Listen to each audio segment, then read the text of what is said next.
The afternoon sun had baked the dirt yard into hard cracks when Tom Bishop first noticed the gate. It wasn't the gate itself that caught his attention, just weathered boards held by rusted hinges, but the way it stayed shut even when nothing moved around it, like a door that knew its job better than most men knew theirs. Tom had come for a plow blade. Frank Holly's place sat out past the creek, where the road turned to sand, a small farm with a barn that leaned south and a house that needed paint 10 years ago. Frank had sent word through a neighbor that he had spare iron to trade. Tom needed iron. He found the yard empty. No dog barked. No smoke rose from the chimney. Just that shut gate and the heavy stillness of early afternoon when heat presses down and even the flies rest. Tom called out. Nothing. He walked toward the barn. The door stood cracked open, just enough for a man to slip through. Tom pushed it wider, letting light cut across packed dirt and stale straw. The girl sat against the far wall. She wore a dress that might have been blue once, but had faded to something like sky before rain. Her knees were drawn up, arms wrapped around them, bare feet pressed into the straw. She didn't move when the light hit her face, didn't flinch, just watched him with eyes that had learned to wait. Tom stopped in the doorway. He didn't step forward. "I'm looking for Frank Holly," he said. The girl blinked slow. Her lips moved, but no sound came at first. Then, like pulling water from a dry well, she spoke. "He's not here." Tom nodded. He should have turned then. Should have walked back to his wagon and driven home without the plow blade. That's what most men would have done.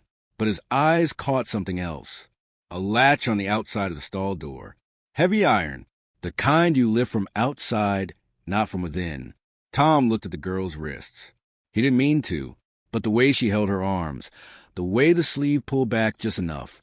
He saw the marks, old and new, bruises in different colors, like a map of days. "How long?" he asked. She understood. No explanation needed. Long enough. Tom took off his hat, held it against his chest without thinking, the way men do in church or at gravesides. "Does he lock you in?" The girl nodded toward the post beside her. Tom looked. Marks cut into the wood. Not random. Evenly spaced. Morning, noon, night. A calendar carved one line at a time. "How old are you?" 17. "You got kin anywhere?" No. That one word settled between them like dust. No mother. No aunt. No sister. Just her and Frank Holly, and a latch that only lifted from the outside. Tom heard boots on gravel, coming from the well. He had seconds to decide. Walk out and pretend he'd seen nothing, or stay and step into something that would follow him the rest of his days. He stayed. Frank Holly came around the corner of the barn, a bucket in one hand, his shadow long across the yard.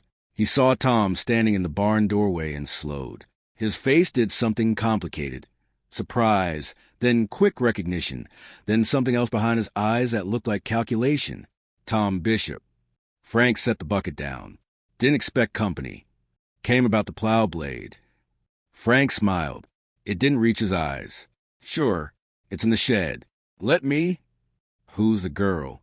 The smile stayed, but the eyes went flat. "My niece. She's not right in the head. Keeps her in there so she don't wander off and hurt herself." Tom didn't look back at her. He kept his eyes on Frank. The latch is on the outside. She locks herself in. Gets confused. "You got a doctor seen her?" Frank's jaw tightened. "Ain't your concern, Bishop." Tom stepped out of the doorway. Not away from the barn. Toward Frank. Just one step. "Easy. I'm making my concern." The air went still. Even the heat seemed to pause. Frank was shorter than Tom, but thicker through the chest. The kind of man who'd spent years lifting things that didn't want to be lifted. His hands hung loose at his sides, fingers curling slow. "She's my blood," Frank said. "Law don't have nothing to say about how I keep my own blood. Law's got plenty to say about locking a girl in a stall." Frank's face reddened. Not shame, anger. The kind that comes when someone points at a thing you thought nobody could see. "You come on my land, poke around my barn, tell me how to raise my own." He stepped forward. "You best get in your wagon and ride, Bishop." Tom didn't move. "I'll take the girl with me." That did it. Frank lunged. No warning. No fist even. Just a shove that caught Tom in the chest and drove him back against the barn door. The wood rattled. Tom's hat fell. Frank swung wild, aiming for Tom's jaw. But Tom had worked cattle too long to be caught by a man throwing haymakers. He caught Frank's wrist, twisted, drove his shoulder into Frank's chest, and they went down together in the dirt. Frank fought dirty, tried to gouge eyes, bit at Tom's arm. Tom got an arm across Frank's throat and held. Not hard enough to choke, just hard enough to make the point. "That's enough," Tom said low. Frank thrashed. Tom held. And then the girl was there. She'd come out of the barn, barefoot in the dirt, the faded dress hanging loose on her thin frame. She stood over them, looking down at Frank with eyes that held no fear anymore, just something old and tired. "He made me sign," she said. Tom's grip loosened. "What?" Frank went still beneath him. The girl's voice stayed flat. "Paper. Last month. Something about the land. He said if I signed, he'd let me out. He didn't." Tom looked down at Frank, saw something flicker in the man's eyes. Not anger now. Fear. "What land?" Tom asked. "My mother's, before she died. 40 acres along the creek." Tom let Frank go, stood up slow.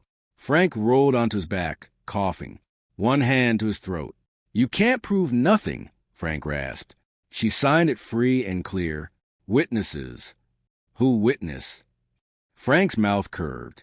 Not quite a smile. "Men who owe me." The girl stood motionless. Tom saw her hands shaking at her sides, but her face stayed calm, like she'd learned long ago that crying didn't change anything. Tom picked up his hat, slapped it against his thigh, raising dust. "Get up." Frank got to his feet careful, watching Tom like a man watches a snake he can't see the head of. "We're going to town," Tom said. "Sheriff's office. You're to tell him what you did." Frank laughed. It came out rough. "Wet. Sheriff ain't going to take her word over mine. She's a girl. I'm her kin. You got no standing here, Bishop." Tom looked at the girl. "What's your name?" "Ruth." "Ruth, you want to come with me?" She nodded. "Just once." Small. Tom turned back to Frank. "Then I got all the standing I need." They rode into town with Ruth in the wagon bed, wrapped in an old blanket Tom kept for sick calves. Frank followed on his own horse, Tom leading it by a rope. Frank had tried to argue. Tom had lifted him onto the saddle anyway. Dodge City's main street stretched out under late afternoon sun. Tom pulled up outside the sheriff's office. Sheriff Garrett met them at the door. A lean man with gray in his mustache and eyes that had seen too much to be surprised by much. "Tom." He looked at Frank, at the girl. "You want to tell me what this is?" Tom told him. Everything. What followed wasn't quick. The law moved slow in those days, especially when it came to family matters. Frank had his witnesses. 2 men from the saloon who swore they saw Ruth sign freely. Ruth had her wrists and her word, and a farmer who'd found her in a barn. The judge was a thick man named Patterson who'd seen every kind of lie and most kinds of truth. He looked at the deed. He looked at Ruth. He looked at Frank. Was she locked in that barn when she signed this? Frank's mouth opened, closed. She gets infused, Judge. It's for her own. Answer the question." Silence. Patterson set the deed down. "This document is void. Miss Holly retains ownership of her mother's land." He looked at Frank. "You'll spend 30 days in the county jail for assault and unlawful imprisonment. And if I hear of you going near that girl again, it'll be longer." Frank's face went white, then red. He started to speak. The bailiff took his arm and led him out.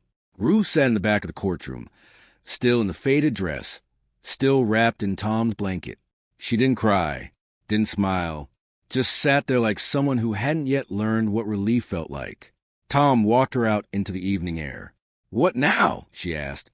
Tom thought about it. "You got land. You got a place. You need help working it." She looked at him, real surprise in her eyes. "You do that?" "I got a plow blade to pick up anyway." She almost smiled. Not quite, but almost. They stood there in the dying light. "I counted," Ruth said after a long moment. "Every day, 3 times. Morning, noon, night. I counted the marks on that post." Tom didn't say anything. I stopped believing anyone would ever walk through that door and see. Tom put his hat on. Well, someone did.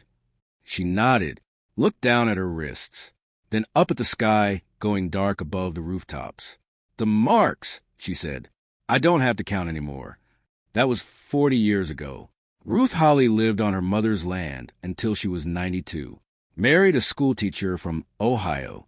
Raised 3 children who raised children of their own. The barn where Frank locked her in stood empty for years, then fell down, then became pasture. The post with its carved marks rotted away in weather and time. But folks in Ford County still tell the story sometimes, about a farmer who went for a plow blade and found something else, about a girl who stopped counting, and about the gate that stayed shut until a man who didn't have to stay walked through it anyway.